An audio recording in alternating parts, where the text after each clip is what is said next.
वो आस्तिक है नास्तिक है बच्चे? कंस तो उनके साथ सबसे छोटा वाला जो बेटा है वो पूरी तरह से हिंदू है। और जो एक बेटी आपकी है वो भी हिंदू है।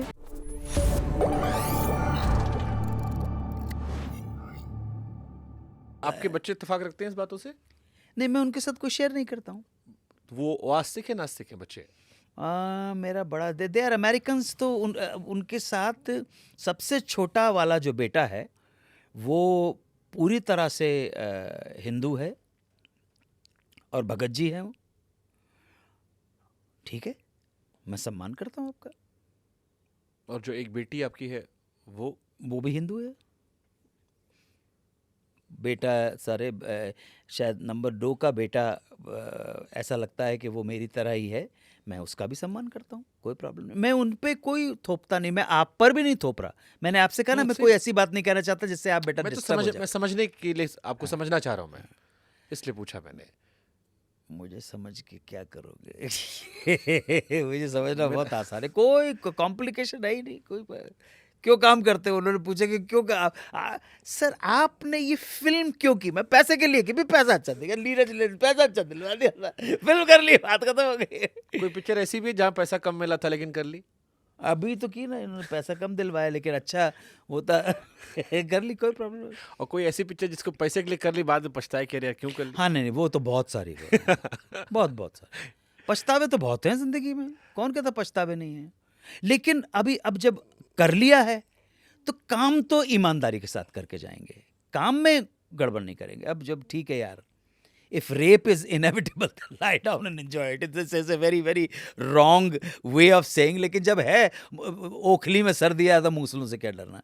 जब कर लिया है तो फिर अब ये है कि अब काम में बेईमानी नहीं करेंगे, काम में बेईमानी नहीं करेंगे। ठीक है। बॉलीवुड का, क्योंकि आपने कहा कि म्यूजिकल अंताक्षरी से आपके अंदर एक निकला जो अंदर दबा हुआ था और आपने एंजॉय करना शुरू किया उसे, उन कहानियों किस्सों को। एंजॉय इसलिए कि थोड़ा सा जब आपको हल्की सी थोड़ी सी नाम होने लगता है, लोगों की तालियां मिलने लगती हैं तो अच्छा लगता है यार, मॉरल बूस्टअप हो जाता है यार। पहले भी तो पिक्चर की थी, तेजाब की आपने, दुनिया भर की पिक्चरें की आपने। अरे उससे कुछ नहीं होता दोस्त, जब माल आना शुरू होता है कैसे पता पड़ेगा कि घर में एयर कंडीशन लग जाता है, तब लगता है। मेरे को बताओ, पैसा क्या बदला आपकी लाइफ में? अंताक्षरी से पैसा आया तो क्या बदला, क्या एहसास बदले, कैसे आप बदले? घर में गए, अपना घर खरीदा। हाँ। अपना घर खरीदा, पहली बार ऐसा लगा यार 1 बेडरूम हॉल 2 बेडरूम हॉल का अपना घर है।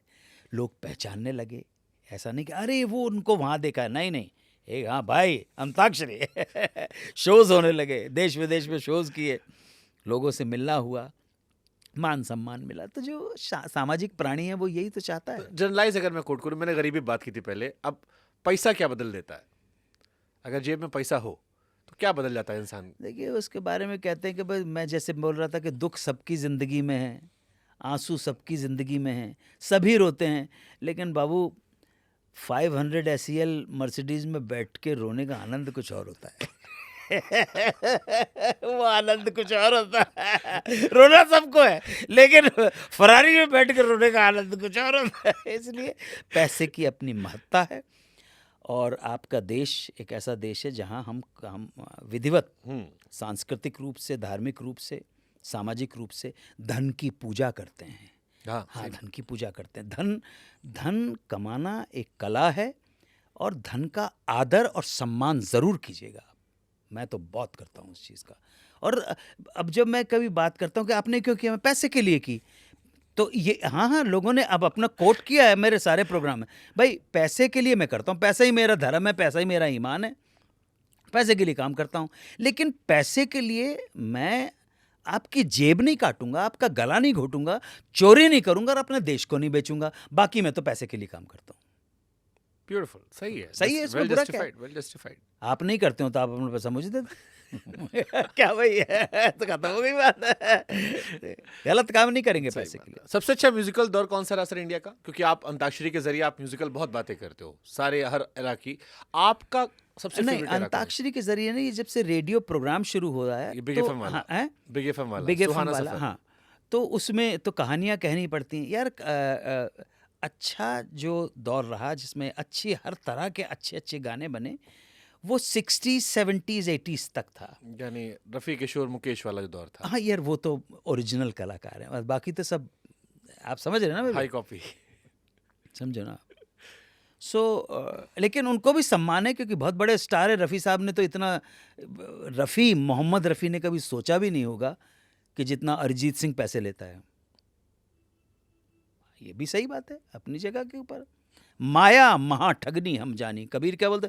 माया महा ठगनी हम जानी। कबीर से ज़्यादा विद्रोही चेतना का व्यक्तित्व इस पृथ्वी पर बहुत कम पैदा होते हैं। बहुत कम स्थिति विद्रोही चेतना के व्यक्ति पैदा होते हैं। तो ये वो जो दौर था जिसकी बात कर रहे हैं 60s और 70s, एस.डी. बर्मन, मदन मोहन, शंकर जयकिशन, ओ.पी. नैयर, रवि साहब, क्या क्या गाने बनाए यार, आप देखो तो सही क्या गाने बनाए। आप यू नेम और गाने। और जब हम अंताक्षरी खेलने बैठते तो घूम फिर के कविता आसान है।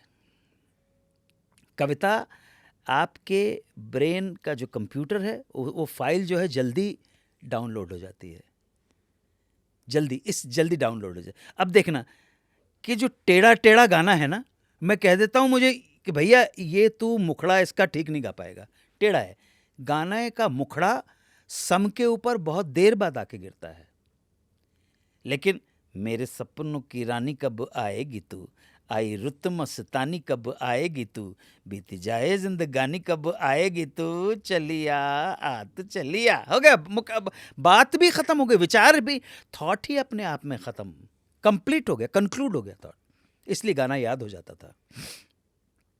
अभी आ जा रे आ जा रे आ जा रे आ जा रे आ जा रे आ जा रे, भले कितने लंबे हो रस्ते हो, थके न तेरा दिन हो, आ जा रे। लगे हुए हैं, अभी तक आया ही नहीं, समय नहीं आया है।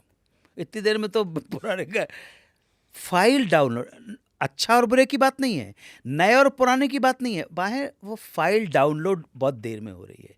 तो गाना सुनने के लिए बहुत हिट है, लेकिन सुन के गा के याद करने के लिए उतना सक्षम नहीं है, मैं ये कहूँगा। तो सरलता की वजह से, सरलता की वजह से, शायरी की सरलता देखो कितना ये गुजरे हुए 20-25 साल में एक गाना जो सरल है, उच्च कोटि का है, भाव विचार सरल है, इसलिए आपके ड्राइवर से भी वो गाना गवा सकता हूँ वो। और आज के टाइम का गाना है, मतलब आज का टाइम मतलब 20 साल पुराना गाना होगा। और वो गाना है, हर घड़ी बदल रही है रूप जिंदगी, छाव है कभी कभी है धूप जिंदगी, हर पल यहाँ। ये ना आ गया, देखो कितनी जल्दी थॉट कंप्लीट हो गया। विचार जो आप लेके चले थे, पर्सपेक्टिव अपने आप में कंक्लूड हो गया। कैसे गाना याद नहीं होगा? मजदूर से आप आपके स्टूडियो से बाहर निकालो, मैं आपके मजदूर से गाना गवा दूंगा, बिल्कुल सही गाना गाएगा ये गाना, इसमें गड़बड़ नहीं करेगा। जबकि आनंद बख्शी का इसी तरह का नया ज़माना में भी इसी तरह का विचार प्रयोग किया है। दुनिया ओ दुनिया, ठीक है ना। इसमें एक है, तू छाँव है या है धूप, खबर किसको क्या है तेरा असली रूप, खबर किसको आए नज़र कैसे, तू आंसू है ख्वाब नहीं, दुनिया ओ दुनिया। आए आनंद बख्शी ने अच्छे कुछ कुछ गाने बहुत कमाल कमाल के लिखे हैं। अच्छा दर्शन, वाह वाह। अगर आपको सर्वकालीन भारत के सबसे अच्छे 5 म्यूजिक कंपोजर बताने हो आपकी नजर में, हाँ ज़रूर बताऊँ। कौन कौन से होंगे? एस.डी. बर्मन नंबर 1। नंबर 1 2 3 4 के चक्कर में मुझे मत डालो, क्योंकि क्या है, लेकिन मैं ये बता सकता हूँ कि ओरिजिनल जिन्होंने ज़्यादा काम किया है उनमें एस.डी. बर्मन, मदन मोहन, नौशाद साहब का और जयदेव जी का बहुत नाम लो, बहुत सम्मान है। ओरिजिनल काम, ओरिजिनल। आपने आरडी का नाम नहीं लिया यहाँ पे? नहीं आर.डी. बर्मन, आपसे आर.डी. बर्मन का नहीं लूँगा मैं नाम ना। क्यों? ना शंकर जयकिशन का नाम लूँगा। अब फिर यार मेरी ज़बान मत खुलो। अब आपसे बेहतर कौन बताएगा नई पीढ़ी को? नहीं, आर.डी. बर्मन ने जो बाहर से चीज़ें जो लाना शुरू हो गए थे, चीज़ें तो बाहर से पहले ही से आने शुरू हो गई थी, शंकर जयकिशन के टाइम से ही आनी शुरू हो गई थी, ऐसी बात नहीं है। लेकिन आर.डी. बर्मन तक आते आते वो वृहत रूप के अंदर आ गई वो सारी की सारी चीज़ें, और वही फिर वो कंटिन्यू करते चले आज गए। आज तक वही चल रहा है।